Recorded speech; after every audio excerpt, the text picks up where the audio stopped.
आप सभी स्टूडेंट्स का आज की क्लास में वेलकम है। इस क्लास में आज हम भारत में राष्ट्रवाद चैप्टर के बारे में पढ़ेंगे। नेशनलिज्म इन इंडिया, भारत में राष्ट्रवाद। 1929 का लाहौर अधिवेशन क्यों महत्वपूर्ण है? सभी स्टूडेंट्स, सभी साथी इस क्लास को देखते समय ही नोट्स भी बना लें, जिससे कि आपको आगे फ़ायदा होगा। 1929 का लाहौर अधिवेशन क्यों महत्वपूर्ण है? 1929 ईस्वी का लाहौर अधिवेशन बहुत ही महत्वपूर्ण अधिवेशन है, जिसकी अध्यक्षता पंडित जवाहरलाल नेहरू ने की थी। 1929 ईस्वी में कांग्रेस का वार्षिक अधिवेशन लाहौर में हुआ था। पंडित जवाहरलाल नेहरू ने इस अधिवेशन की अध्यक्षता की थी।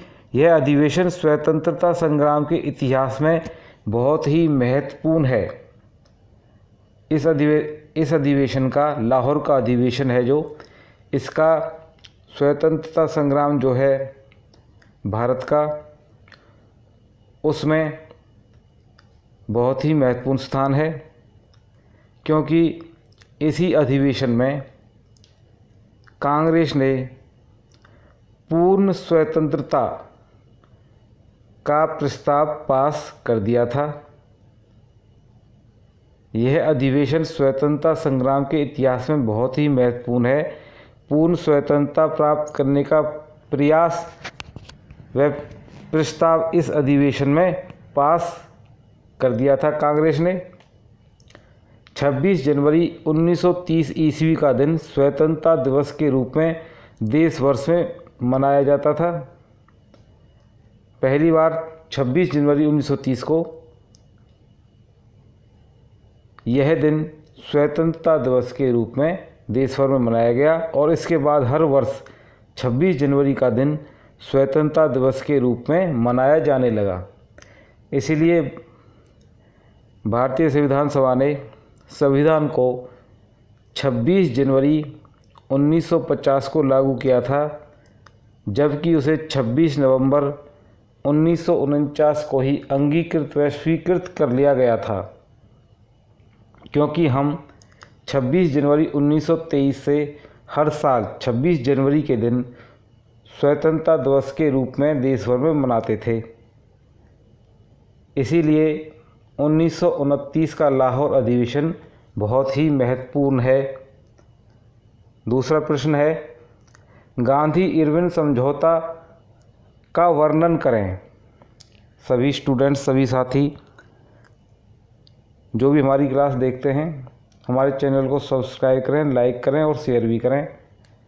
हम रोज़ाना डेली आपके लिए हर विषय पर कोई ना कोई क्लास लेकर आया करेंगे।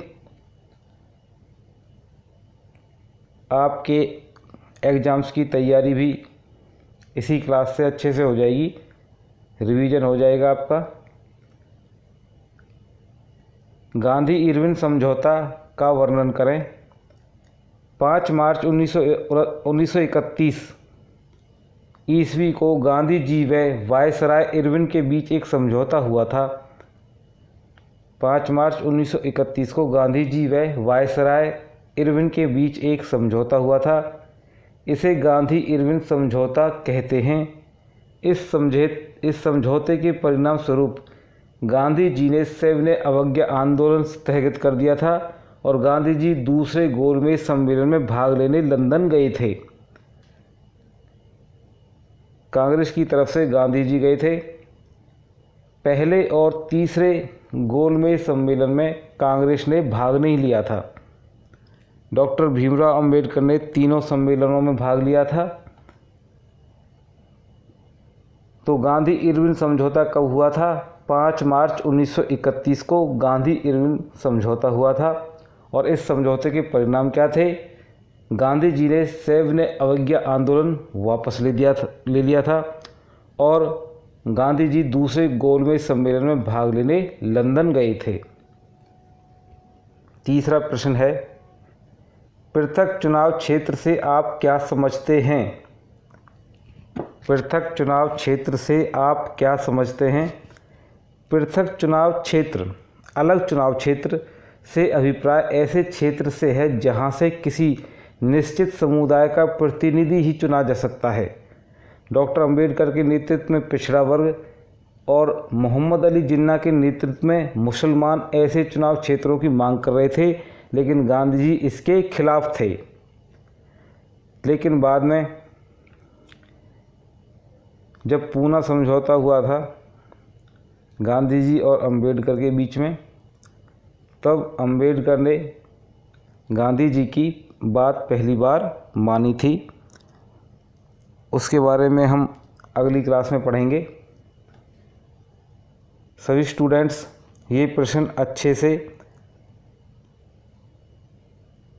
देखें, याद करें और नोटबुक में लिखें भी। आगे है अल्लूरी सीताराम राजू। आंध्र प्रदेश की गुडेम पहाड़ियों में फैले गुरिल्ला आंदोलन के नायक थे। आंध्र प्रदेश की गुडेम पहाड़ियों में गुरिल्ला आंदोलन के नायक थे अल्लूरी सीताराम राजू। उन्होंने अपना जीवन अपने क्षेत्र व अपने देश के लिए समर्पित कर दिया था। उन्होंने गांधी जी से प्रेरणा लेकर लोगों को खादी पहनने व शराब छोड़ने के लिए प्रेरित किया था। तो आंध्र प्रदेश की कौन सी पहाड़ियों में गुरिल्ला आंदोलन चलाया गया था? गुडेम पहाड़ियों में। इस आंदोलन के नायक कौन थे? अल्लूरी सीताराम राजू। वो एक गांधीवादी थे और गांधी जी से प्रेरणा लेकर उन्होंने खादी को बढ़ावा दिया और लोगों को शराब छोड़ने के लिए प्रेरित किया। 5वां पॉइंट देखते हैं, रॉलेट एक्ट कब पारित किया गया या रॉलेट एक्ट कब पारित हुआ? 18 मार्च 1919 को रॉलेट एक्ट पारित हुआ। यह एक दमनकारी कानून था, इसे काला कानून भी कहते हैं, जिसके अनुसार पुलिस को व्यापक अधिकार दिए गए थे। पुलिस को बहुत ज़्यादा अधिकार दे दिए गए थे। पुलिस किसी भी व्यक्ति को केवल संदेह के आधार पर बंदी बना सकती थी, यानी गिरफ्तार कर सकती थी। उसे 2 वर्ष तक हिरासत में रख सकती थी। बंदी या कैदी व्यक्ति को इसके विरुद्ध अपील करने का अधिकार भी नहीं था। इसीलिए इसे बिना वकील, बिना अपील, बिना दलील का कानून भी कहते हैं। इसका उद्देश्य भारतीयों के नागरिक अधिकार पर रोक लगाना था। रॉलेट एक्ट का उद्देश्य भारतीयों के नागरिक अधिकार पर रोक लगाना था। अंग्रेजी सरकार इस कानून के तहत भारतीयों के नागरिक अधिकार को दबाना चाहती थी और स्वराज के संघर्ष को कुचलना चाहती थी। गांधी जी ने इस एक्ट को भारतीयों के लिए खुली चुनौती माना और इसके खिलाफ सत्याग्रह आरंभ कर दिया। इस सत्याग्रह को रॉलेट सत्याग्रह भी कहा जाता है। इसे बिना अपील, बिना दलील व बिना वकील कानून भी कहा जाता है। अगला प्रश्न देखते हैं, जलियांवाला बाग की घटना। भारत में राष्ट्रवाद जो पाठ है, चैप्टर है, उसमें जलियांवाला बाग की घटना का वर्णन है। 13 अप्रैल 1919 को यह घटना हुई अमृतसर के जलियांवाला बाग में।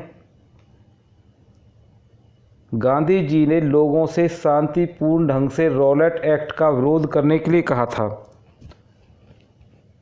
रॉलेट एक्ट का विरोध हो गया था और गांधी जी ने लोगों से शांतिपूर्ण ढंग से रॉलेट एक्ट का विरोध करने के लिए कहा था।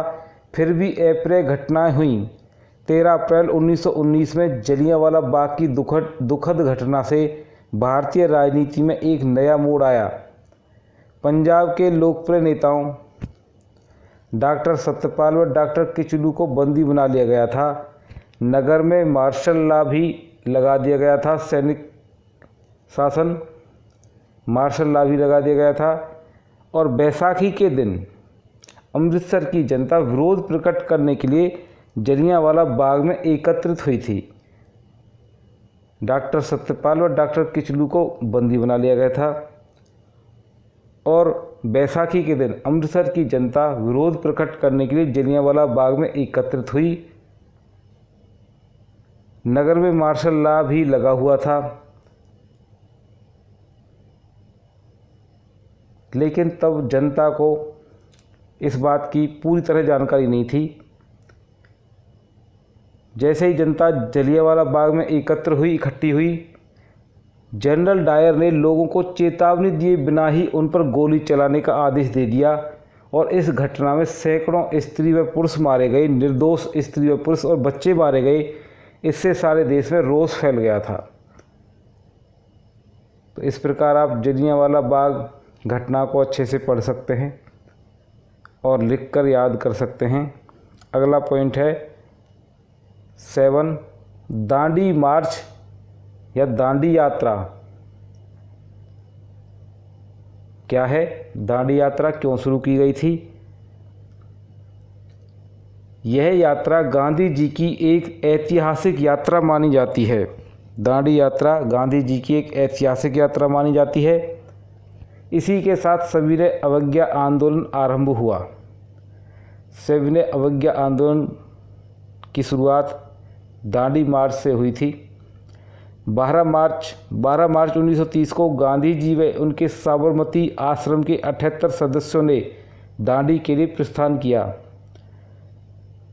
किस तिथि को? 12 मार्च 1930 को गांधी जी व उनके साबरमती आश्रम के 78 सदस्यों ने दांडी के लिए प्रस्थान किया।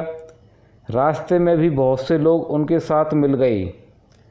इस प्रकार एक विशाल जनसमूह 5 अप्रैल 1930 को गुजरात के समुद्र तट पर स्थित दांडी पहुंचा। अगले दिन 6 अप्रैल 1930 को समुद्र के जल से नमक बनाकर गांधी जी ने नमक कानून तोड़ा और इसी के साथ देश में सविनय अवज्ञा आंदोलन प्रारंभ हो गया। गांधी जी ने 6 अप्रैल 1930 को समुद्र के जल से नमक बनाकर कानून तोड़ा था, क्योंकि अंग्रेज़ों ने नमक पर भी कर लगा दिया था, टैक्स लगा दिया था।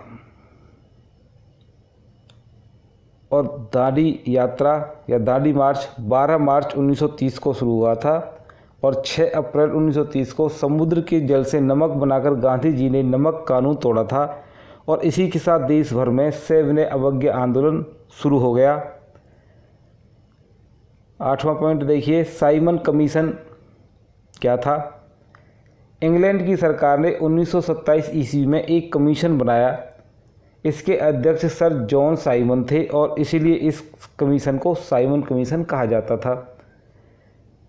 गया। 1928 ईस्वी में कमीशन भारत पहुंचा।